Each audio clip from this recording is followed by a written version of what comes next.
Hello, I'm Andrew Wilson. I work as a practicing osteopath and ergonomist, and I work closely with Buro Seating to achieve chair design for your optimum well-being.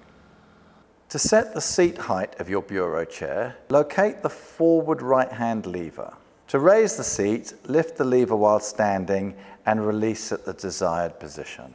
To lower the seat, lift the lever while seated and also release at the desired position. To set the seat tilt of your Buro chair, find the middle right-hand lever. While seated on the chair, lift the middle lever fully to activate the free-floating function. To lock the seat at the chosen angle, firmly push the middle lever down.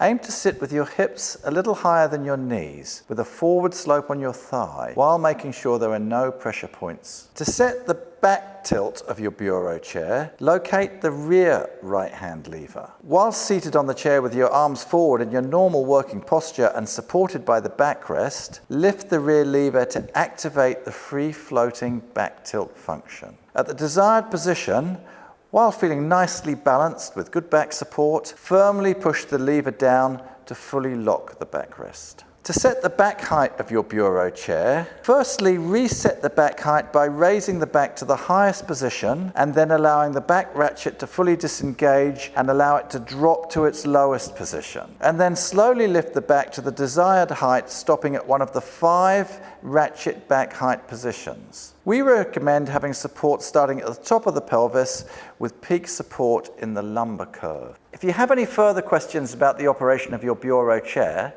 then please go to buroseating.com for more information.